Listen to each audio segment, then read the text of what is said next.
هلا، معكم زيرو، واليوم عندنا مقطع تركيب تجميع الواحد من المتابعين. طبعا اسفين يا شباب ان قطعنا الفتره اللي راحت، بس يعني الممنتج كان مسافر فانحشرنا شوي في المحتوى، انا ما اقدر امنتج، فعشان كذا فعندنا تجميعه بسيطه اليوم لواحد من المتابعين راح نركبها وان شاء الله المقطع يعجبكم. وقبل بدايه المقطع لا تنسى اللايك والاشتراك، ويلا نبدا. بدايه مع اول قطعه اللي هي الكيس، واللي هي الاكس 280 من كورسير. هذا صراحه من افضل الكيسات برايي في السوق، لان الكيس يجي عروض عليه من فتره ثانيه. نفس مثلا انا عندكم اخذته من نون وكان عليه عرض تقريبا اخذته ب 270 شيء زي كذا، وكيس بهالسعر بهذه المواصفات يعتبر جدا جدا جدا كويس كبدايه زينه. طبعا يعتبر بدايه زينه لان الكيس يعطيك امكانيه جدا كبيره للكيبل مانجمنت والترتيب الكيابل بالراحه يعني، وفي نفس الوقت يقبل قطع يعني باحجام كبيره، يقبل الكروت اللي تجي باحجام جدا كبيره اللي نشوفها في اخر كم سنه يعني. فمثل ما تشوفوا هذا الكيس قدامكم اوكي، مثل قاعد تشوفون الكيس هذا هو قدامكم. اخذنا اللون الاسود، طبعا هو في منه نسختين ابيض واسود. الكيس يشيل ماذر بوردات الى مايكرو 8 اكس، فلازم تتاكد ان الماذر بورد مالتك مايكرو 8 اكس، لانه ما يشيل الحجم الكامل ل 8 اكس طبعا. بس في نسخه منها اللي هي اذا ما خاب ظني 380 اكس يشيل لين ال 8 اكس، بس يعني سعره يعتبر مبالغ فيه نوعا ما. طبعا الكيس يجيب مروحتين، واحده فوق واحده قدام، بس للاسف الشديد المروحتين جايين من كورسير بس انه ما يجوك 4 بن حق انك يعني بدك تتحكم بالار جي بي، ثنتينهم يجوك بمدخل 3 بن، فراح نضطر نعدل عليهم شوي عشان يركبوا على المذر بورد. فهذا الكيس مثل ما قاعد تشوفون قدامكم، مثل ما سبق وذكرنا انه من افضل الكيسات اللي انا جربتها صراحه. فالكيس يجي عندك 1 2 3 4 اماكن تركيب مراوح 240 ملي او 120 ملي يعني يدعم الحجمين. فهذا الكيس مثل ما قاعد تشوفون قدامكم يدعم 4 اماكن تركيب مراوح بمقاس 120 او 240 ملي. والكيس يجي بمداخل يو اس بي 3 2 وبمداخل صوت والزر تشغيل باور والزر ريست. فهذا المدخل مال المراوح اللي مثل ما قلنا يجي ب3 بن للاسف، واللي كنت اتمنى انه يجي ب4 بن على اساس انه يصير يمديك تتحكم بالار بي ام. فمثل ما قلنا الكيس يجي بمدخلين يو اس بي 3 ومدخل اوديو وكيابل الفرونت بانل ومروحتين. فقبل لا ننتقل للخلف، اول شيء راح نحتاج نفك هذه الخانه، وهذه من الاشياء المميزه للكيس اللي يمديك تطلع منها ل 3.5 انش هارد درايف بدون ما تفتح الباك بليت او الغطاء الخلفي للكيس. وهنا راح تحصل الاشياء اللي تجي الكيس، يعني البلوط، الستاند اوفس، الاشياء اللي راح تحتاجها عشان تركب القطع مالتك في الكيس. فمثل ما انتم قاعدين تشوفون راح تحصل كل انواع البلوط والبراغي اللي راح انت تحتاجها. الكيس يجي معاه 6 زب تايز صغار حق تربط الكيابل اللي وراه، وكل انواع البلوط والبراغي اللي راح تحتاجها، ومفك. صراحه ما ادري حق وش ذا المفك، بس انه يعني يجي مفك. طبعا اي صحيح مثل ما انتم قاعدين تشوفون قدامكم يدعم 3.5 انش هارد درايف او هارد ديسك يعني. ومن الاشياء الزينه بعد ان السلوتس بين الكارت مو من النوع اللي يجيك في معظم الكيسات في الفئه الاقتصاديه اللي تحت 300 ريال او تحت ال 100 دولار يعني، اللي هو لازم انك تطعجها وخلاص يعني. اذا طعجتها ما يمديك تركبها من جديد. هنا لا، هنا يمديك تفكهم وترجعهم مثل ما انت تبي. فبهذه الطريقه راح نفك هذا الغطاء، وراح يمديك تفك كل واحده فيهم وترجعها وقت اللي انت تبي. يعني مثلا اذا غيرت رايك تبي تغير مكان الكارت، مع انه ما ادري شلون راح تغير مكان الكارت وانت عندك 4 سلوتات، بس انه يعني هم يمديك. انتقالا الى الجزء الخلفي في الكيس، واللي الشيء الزين فيه انه يجي فيه فلتر، فيمديك تركب مروحه هنا بمقاس 240 او 120 ملم مثل باقي المراوح اللي في الكيس. الكيس كله يجي بفلاتر ماجنتيك، او يعني يمديك تشيلها وترجعها بكل سهوله. فعندك هنا فلتر، وفي الاسفل في فلتر، وفوق في فلتر تحت القزاز. فخلينا نفتح الغطاء الخلفي الكيس، واللي واضح اني ابي اسولف بس مو عارف كيف اسولف. زين، فعندك الكيس يدعم هنا 3 اماكن حق اس اس دي 2.5 او هارد ديسك 2.5. والشيء الزين هنا ان الاثنينهم يمديك تفكهم، سواء المكان مال 3.5 انش هارد درايف او ال 2.5، اثنينهم يمديك تفكهم يعني. اذا انت بتركبهم بالتو، سواء اذا انت بتركبهم بالتو في المذر بورد وما تحتاج ديله يمديك تفك، ما راح يكون عندك اي اشكاليه، بس راح تضطر انك تفك ذيل البلطين هنا وراح يطلعوا وياك. طيب بالنسبه لمكان الباور سبلاي، فالباور سبلاي يركب هنا مثل ما انت قاعد تشوفون قدامكم. فمثل ما شفتوا الكيس يعتبر من افضل الكيسات اللي انا شفتها وجربتها، وعن تجربه صراحه يعني اذا راح يكون في عرض، يعني اذا حصلتوه بعرض كويس يعني 300 ريال وتحت، او يعني نقول $80 وتحت، صراحه انصح فيه. اذا انت ناوي انك تجمع تجميعه مايكرو ATX، مو ATX مايكرو، انتبهوا من ذا الشيء. فمثل ما قلنا هنا في زر الباور وزر الريستارت وزر السماعه وزر المايك واثنين مداخل USB 3.0، وهذا هو الفلتر اللي تكلمت عنه، واللي يجي بست مغناطيسات متوزعين على الفلتر كله. نوعا ما يعني الفلتر ذا بالذات نخاف عليه، يعني حسيته مو ذاك الفلتر اللي راح يصمد اياك طول الوقت، لكن هم يعني وجوده يكون شيء كويس. فاذا فكينا الغطاء الامامي راح نحصل الفلتر الامامي اللي يعتبر نفس الفلتر اللي فوق، نفسه هذا طبق الاصل، يعني ست مغناطيسات فيه. فيبي لكم تنظفوه على طول اذا ناويين تاخذوا ذا الكيس وراح تهتموا بسالفه الفك والتركيب. انتبه يعني بشويش وانت تفكه وانت تركبه عشان لا تخسر الفلتر. وعندنا القطعه الرئيسيه اللي راح تجمع كل القطع، الا وهي المذر بورد. اللي هنا عندنا المذر بورد ب 450M من الستيل سيريس للستيل سيريس ليجن. فننتقل للانبوكسنج اللي يعني نفس اي انبوكسنج لاي ماذر بورد عاديه. اذا قد جربت تفتح اي ماذر بورد راح نحصل الكتالوج والاوراق، ورقه الشراء والاشياء اللي قاعد تقول لك المدخل من الرامات، وين الشانل 1 وين الشانل 2 وكذا، ونحصل كتالوج ثاني بعد نفس الشيء، واللي ما راح نستفيد منهم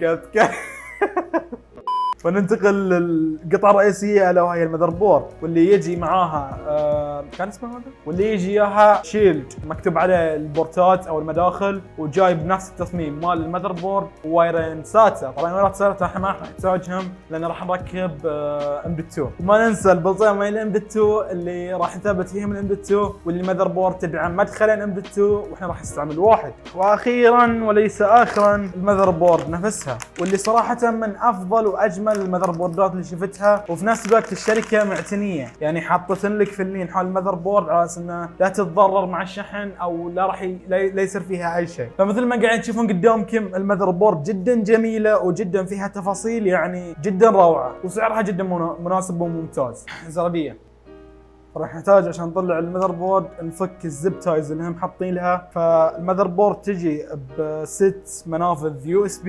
نسيت اذكر ذي النقطة انه يجي بست منافذ 3.2 Gen 1 وUSB-C وUSB-A 3.2 Gen 2. مدخل HDMI ومدخل ديسبلاي بورد. طبعا ما ادري فائدة الديسبلاي بورد هنا، بس انه يعني مدخل ديسبلاي بورد نفس الشيء، يعني يستعمل للاي بي يو اذا عندك اي بي يو في المعالج، واللي راح نستعمله. خليني بنظف الاشقه اللي هنا بسرعه وبرجع لكم. نسيت شغله مهمه الا وهي يعني اي شيء ما راح نستعمله من هنا نراجعه للكرتون مال المذر بورد، يعني اي شيء ما راح نحتاجه نراجع الكرتون المذر بورد عشان لا يضيع. فعندنا هنا ذولا كلهم ما راح نحتاجهم، فراح ارجعهم بالكرتون المذر بورد. طيب عشان ننتقل للتركيب راح نحط المذر بورد فوق الكرتون مالها على اساس ان نقدر نركب المعالج والرامات. فراح نبدا بتركيب اول قطعه الا وهي المعالج، واللي هو معانا معالج الرايزن 5600 جي، يعتبر من افضل المعالجات الموجوده حاليا في السوق، واللي يجي بسعر جدا مناسب. فانا اخذته بسعر 770 ريال تقريبا. طيب فراح نبدا الانبوكسنج مال السي بي يو، واللي يجي معاه المبرد الخاص فيه، واللي راح نستعمله ما راح نستعمل مبرد خارجي في ذي التجميعه، لانه كبدايه المبرد ماله جدا كويس. وهذا السي بي يو اللي راح نستعمله اللي هو 5600 جي، وهذا المبرد اللي يجي مع المعالج، واللي يجي بمدخل 4 بن على اساس يمديك تتحكم بالار بي ام، ويجي معهم كتالوج بس انه مو مهم. يعني مثل ما قلنا اي شيء ما راح نستعمله نرجعه بالكرتون الاساسي او الرئيسي القطعه على اساس انه ما يضيع علينا. طيب فعشان نركب المعالج اول شيء راح نفتح العلبه وناخذ المعالج، واللي راح تلاحظ فيه شيء مميز اول ما راح تطلعه، الا وهو انه في ما ادري اذا مبين في الكاميرا بس في مثلث ذهبي، ومن تحت حتى لو تطالع في هنا كلهم صايرين زوايا ما عدا هنا صاير مربع. فاحنا راح نفتح المفتاح او القفل مال السوكت، راح ندور المربع واللي هو هنا، وراح نطابق الاشكال او الشكل شكل مال المعالج على المكان، فراح نخلي المربع على المربع. ومبدئيا لو تلاحظوا ترى كل معالجات رايزن لما تركبه اللوجو مال المعالج راح يكون لذي الجهه، ما في اي فرصه انه يركب بشكل غير ذا الشكل. قبل تقفل القفل مال السكت عطى هزه خفيفه ونسكره، وبس كذا يكون المعالج ركب ويانا. وننتقل لتركيب الرامات اللي هي رامات. هنا معانا رامات 16 جيجا من تيم جروب، وتجي بتردد 3200 ميجا هرتز وبسي ال 16. فراح نفتح الرامات واللي هم يجي وياها كتالوج صغير وطابعه عليها شعار تيم جروب او السلسله مالت الرامات نفسها. فراح ناخذ الرامات القطعتين اللي معانا وراح نفتح الاقفال من الرامات. ففي حالتي هنا انا راح اركبها في 1 و3، يمديك تركبها في 1 أو 3 او في 2 و4 عشان تاخذ دول شانل ميموري. وفي حال ان عندك 4 قطع فركبها باي طريقه ما راح تفرق وياك، يعني انت اوريدي راح تركب الاربع مسارات كلها. فراح نجي ننزل الرام من هنا ونضغط، واذا سمعنا كليك او الزر او القفل اللي هنا تقفل فاعرف ان الرامات ركبت وياك. فنفس الشيء نقلب الرام، نخلي المعلومات او اللزقه مالت المعلومات لجهه المعالج لذي الجهه ونضغط، وبكذا نكون ركبنا المعالج والرامات. ويبقى معانا تركيب الامبت 2، والامبت 2 اللي معانا من شركه كينغستون نص تيرا بايت. فراح نفتح الامبت 2 وراح ناخذ واحد من المداخل. عندك مدخلين، عندك هنا او هنا، فانا راح استعمل هذا المدخل بما انه اقرب وافضل. فراح احط الامبت 2 انزله واخذ واحد من البلوط او البراغم من الامبت 2 اللي يجوا مع المذر بورد. وبكذا نكون ركبنا الثلاث قطع الرئيسيه. يبقى المبرد مال المعالج اللي تركيبه هم بعد جدا سهل. فهنا راح نفك القطعتين هذيلي او البلاستيكيتين اللي ماسكين الباك بليت، ونشيل ذيل القطعتين ما نرميها، بنحطهم في الكرتون مال المذر بورد، لان احيانا مستقبلا اذا بتطور تركب تبريد مائي او مبرد هوائي بعضهم يحتاجوا ذيل القطعتين، فنشيلهم مع الاربع بلوط مالينهم واحفظهم كرتون المذر بورد اللي عندك. فنجي نركب المبرد وراح نركبه بهذه الطريقه.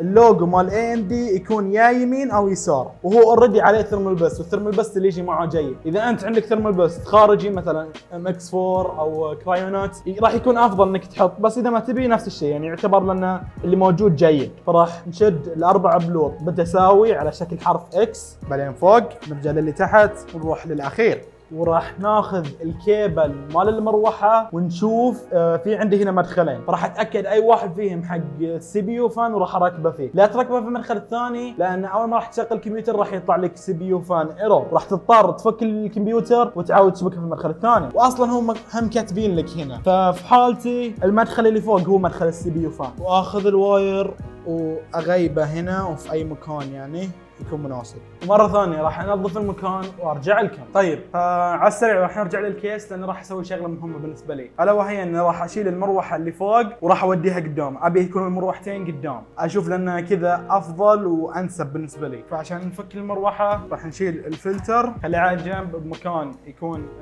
امن عليه يعني، ونفك المروحه.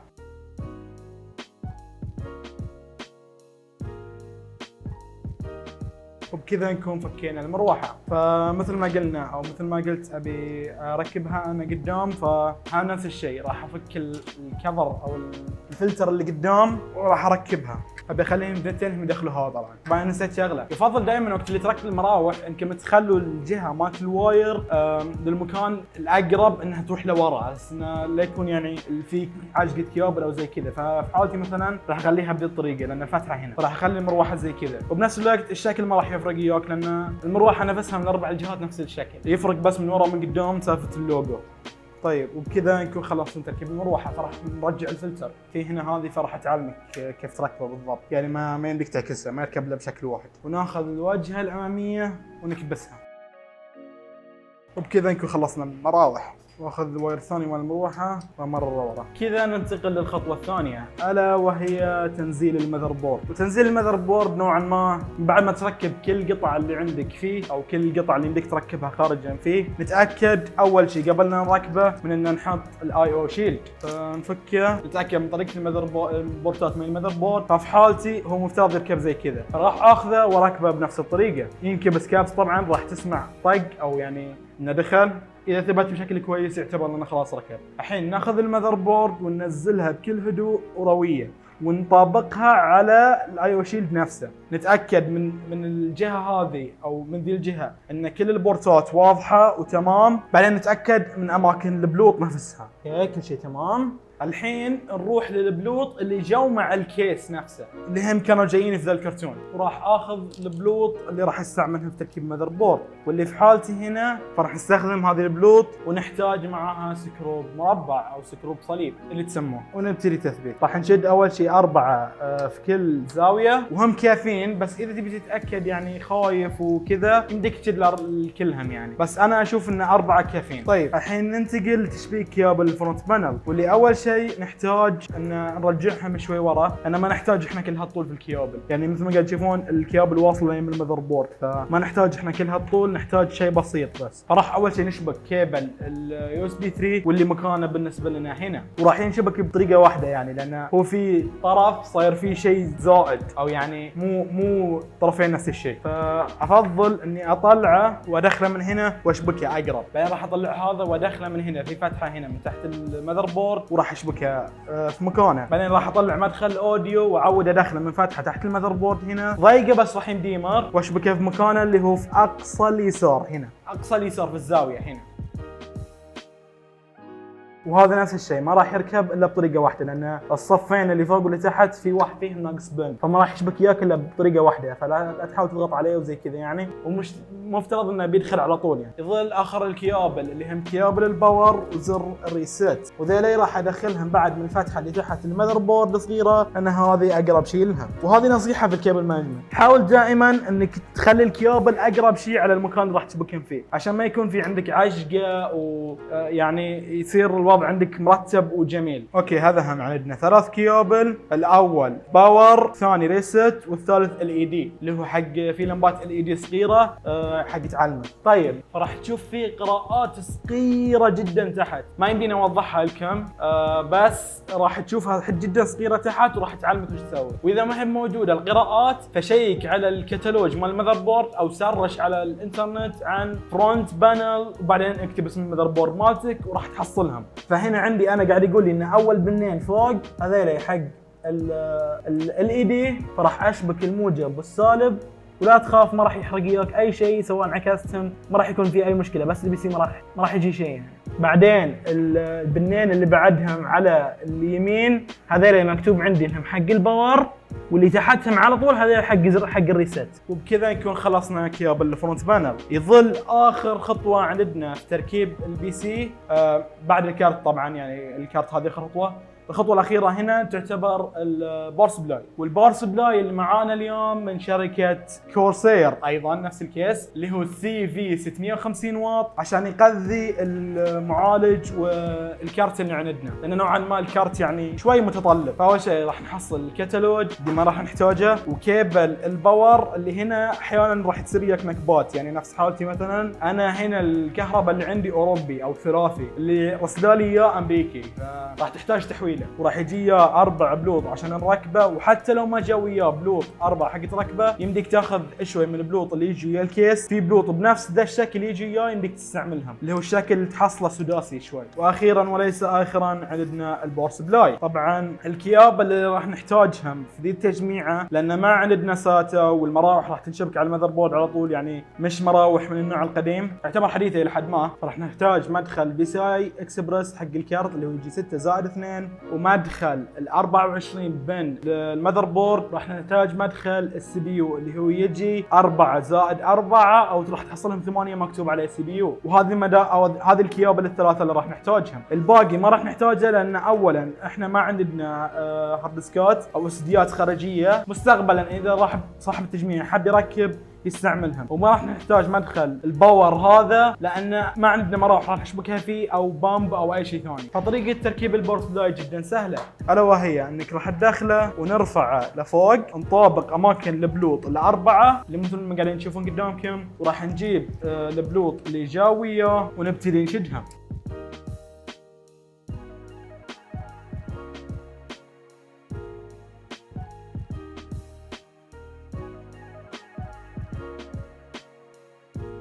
بعدين نجي للجزء الخلفي، وهذا الشيء اللي يعجبني في هذا الكيس، الا وهي على كل عجقه الوايرات اللي راح تشوفوها، الا ان المساحه اللي هم عاطينك اياها ورا ما راح تبين لك شيء، يعني ما راح تشوف انت كل هذا، وبنفس الوقت ما راح يطلع لك اي شيء من قدام. يعني بس انا كل اللي علي اسويه الحين اجي امرر الكيبل مال ال 24 بن، واخذ كيبل السي بي يو اوديه على فوق وامرره، واخذ كيبل بي سي اي اكسبرس وامرره من تحت. اوكي، او راح نمرره من الفتحه الجانبيه اللي هي مع ال 24 بن مالت المذر بورد، وبس كذا يظل علينا ان ناخذ الكيبل مال المروحه الاول والثاني اللي هو هنا، نمررهم الى الامام، بعدين نعدلهم مثل ما قلنا، لان هذا 3 بن وما راح يركب على الاربعه بن اللي موجود قدام، بس انا عندي حيله راح تخليهم يركبوا. بس الحين نرجع قدام، نشبك كيبل ال 24 بن، وهذا كيبل الكارت. اول ما راح نركب الكارت هنا نشبك هذا فيه، وراح يعتبر انه خلاص البي سي اكتمل. راح نخليه هنا مؤقتا،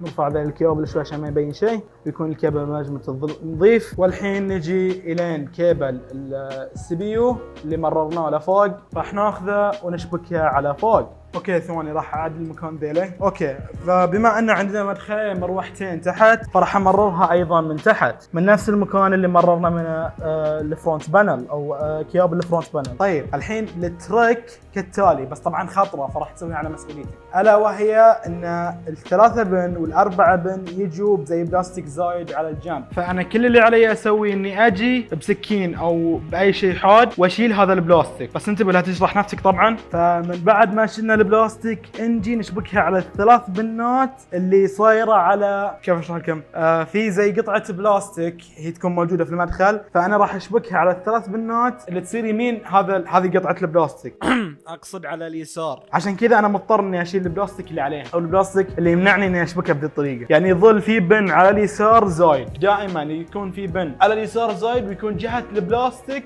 اللي في المدخل نفسه. راح احاول احط لكم صوره منه توضح لكم الفكره شلون. طبعا الحركه او الغايه من هذه التريك او اللي يخليك يمديك تسويها ان الاربعه بن والثلاثه بن اثنينهم يتغذون عن طريق 12 فولت كهرباء. فانا بهذه الطريقه غذيت المروحه بالكهرباء، لكن ما اقدر اتحكم سرعتها، وهي اساسا ما يمديك تتحكم سرعتها. فنفس الشيء راح اجي على المروحه الثانيه واشيله مثل ما قاعد نشوف قدامكم، بعدين اشبكه بنفس الطريقه اللي هي ثلاث بنات اللي مثل ما قلنا تكون بالجهه الثانيه. اوكي ثواني انا نسيت اشيل الجهه الثانيه. طبعا مثل ما قلنا هذه المسؤوليه او الحركه تسويها على مسؤوليتك، انا اسويها لان انا متاكد من صحتها واني بعرف اسويها. اذا انت خايف يا تخلي المراوح مثل ما هي، او تروح تشتري مراوح تكون تدعم 4 بن، او تكون تشبك على مدخل الطاقه اللي في الباور سبلاي. يظل القطعه الاخيره اللي هي الكارت، اللي هي الحلويات مالت التجميعه، اللي هي كارت الار اكس 6600 من اي ام دي نسخه جيجا بايت ايجل، يجي من الاحجام الكبيره. بس انا حاسب حسابي راح يركب في الكيس. راح نشوف شعار او كلمه جيجا بايت، نفتح الصندوق راح نحصل رساله من جيجا بايت او الكتالوج او الجايد منيو. طلع الكارت اللي محطوط في كيسه حاميه له. اوكي صراحه انا توقعت اكبر من كذا، لكن هم يظل طويل. الكارت يجي بثلاث مراوح مثل ما قاعد تشوفون قدامكم، ويجي عليه ستيكرات راح نشيلها. طبعا هذا احلى شعور في تركيب الكمبيوترات والبي سي بشكل عام، لما تشيل اللزقه اللي على الشيء. شعور ممكن يكون بسيط لكن في نفس الوقت جميل. فراح نشيل القطعه اللي على المدخل ونرجع البي سي نركبه عليه. اول شيء نحتاج نفتح مدخلين من هنا، فراح نحتاج نفك ذا البلوط عشان نقدر نفك البلوط اللي هنا. فراح نفك المدخل الثاني والثالث عشان يصير يمدينا نركبه. طيب الحين نتاكد ان هذا القفل مفتوح، بعدين ناخذ الكارت وندخله. طبعا خلينا نتاكد بس من الواير او الكيبل، بعدين ننزله على المدخل مال المذر بورد. ثواني هذه انفكت. راح نشيل ذيله طبعا، بعدين ننزله على المدخل على طول بكل تروي بكل اريحيه، ونضغط، وبكذا يكون الكارت ركب. بس ناقص نركب له بلوط هنا عشان يمسكوه، واللي هم نفسهم اللي فكيناهم اصلا. طيب فبعد ما ثبتنا الكارت ونزلناه، نحتاج نثبت بلوط ونفس البلوط اللي احنا فكيناهم عشان انه يكون ثابت بشكل خلاص انه ما يتحرك يعني. فراح نثبت بلطين او بلط واحد راح يكون كافي. بعدين نعود نسكر هذه وناخذ الكيبل ونشبكه. طبعا ما راح يشبك معاك الا بطريقه واحده، نفس الشيء تقريبا ما في كيبل في البي سي الا راح يشبك اياك بطريقه واحده. فانت راح تشوف الكليبس هذا اللي فوق، انت راح تشوف هذا الكليبس اللي فوق، ما ادري اذا واضح معاكم، وراح تشبكه على فوق هنا في النتوء اللي موجود، وبكذا يكون ركب معانا. فراح اخذ باقي الكيبل وادخله داخل، او الوضع يكون ارتب، راح اخلي الاثنين ذيلي مع بعض بزب تاي من الزب تايز اللي جو من الكيس او ويا الكيس. بعدين راح اخذ الكيبل واشبكه ومره من تحت، الوضع يكون افضل. بس انتبه انه يصير ما يدقر في المروحه اللي تحت بس. وبكذا يظل اني ارجع الاغطيه الثلاثه، وبكذا نكون خلصنا تركيب البي سي او التجميعه. راح ارجع الغطاء اللي فوق بعد ما نركب الفلتر، نركب القطعة العلوية عندنا ونشيل الستيكر، ونركب الغطاء الخلفي عشان نغطي الفضيحة اللي ورا. اللي ميزة ذا الكيس من أكثر الأشياء اللي تميز فيها ذا الكيس مثل ما قلنا إنه ما يتعبك في الكابل مانجمنت، يعني على العافرة اللي ورا شفتوها وما راح يبين منها ولا شيء. ونشيل اللزقة اللي على الفرونت بانل، ويظل الباب الأخير أو القطعة الأخيرة نركبها ونثبتها بالبلوط، ونشيل اللزقة ونشبك كيبل باور سبلاي نشغل. اوكي ثواني راح اجرب كيبل ثاني، جبت واير ثاني وخلينا نجرب. بسم الله.